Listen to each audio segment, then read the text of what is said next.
आज बामनघाटी उपखंड सदर महकुमा रायरंगपुर ठारे उपजिलापाल कार्यालय सम्मेलन कक्ष एक जुग्म जनशुणाणी अभियोग शिविर अनुष्ठित हो जाइछे। जिलापाल श्री हेमकांत स्वयंक अध्यक्षतार अनुष्ठित उक्त शिविर में जिला आरक्षी अधीक्षक श्री वरुण कुंठुपल्ली, बामनघाटी उपजिलापाल श्री सौम्यरंजन प्रधान, रायरंगपुर अतिरिक्त जिलापाल श्री सुचार कुमार बल, रायरंगपुर उपखंड आरक्षी अधिकारी गोकुलानंद साहू, रायरंगपुर उपखंड चिकित्सा अधिकारी डॉक्टर रवींद्र कुमार मांडी प्रमुख जोगदेइथिले। प्रारंभ में जिलापाल उपस्थित समस्त अधिकारी मानक स्वागत करने सह जनसाधारण ठारू आसुथिबा आपत्ति अभियोगगुड़िकर समाधान त्वरित प्रक्रिया संपन्न करने परामर्श देथिले। आज इस शिविर में जनसाधारण ठारू मोट 109 अभियोगपत्र ग्रहण करथिबा बेले 94 व्यक्तिगत समस्या भित्तिक और 15 ग्रामवासी विभिन्न समस्या भित्तिक सामूहिक अभियोग थिला। एथिमध्यरु 5 गोटी अभियोग तत्काल समाधान होइतिला। आवेदन गुरुत्व को विचार करी मुख्यमंत्री रिलीफ पांठी जनकू 10,000 टंका और रेडक्रॉस पांठी जनकू 10,000 टंका जिलापाल मंजूर करिसेंते। अन्य आपत्ति अभियोगगुड़िक विषय में प्रसंग उपरे सविशेष तदंत करी अनुध्यान पूर्वक विहित कार्यानुष्ठान नेबा सह त्वरित प्रक्रिया समाधान करने संपृक्त विभाग अधिकारी मानकू जिलापाल निर्देश देथिले।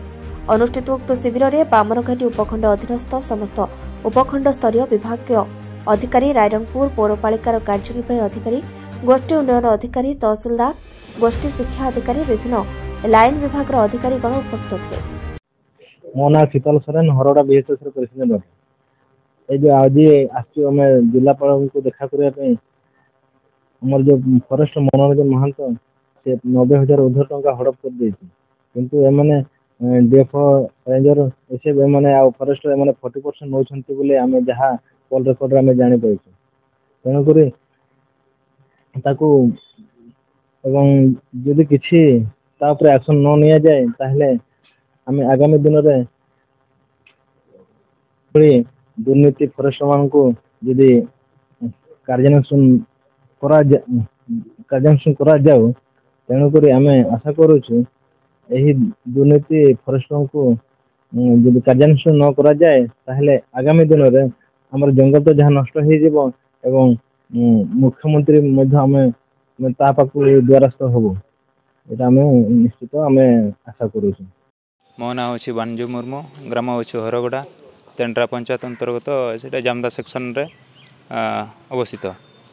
आमर गोटे VSS अछि आम गाँव रे, तो से VSS रे गोटे जॉइंट अकाउंट आमर थाए जो थी कि फॉरेस्टर आउ ट्रेजर ना रही थाए एवं से VSS पैसा को बैठक आकार बा मीटिंग डाकी गाँव लोक मान समस्त को अवगत कर पैसा उठाण करा जाए। किंतु आम गाँव रे थिबा जो जॉइंट अकाउंट रे थिबा पैसा को फॉरेस्टर मनोरंजन महंत जाल दस्तखत रे उठे देइछंती।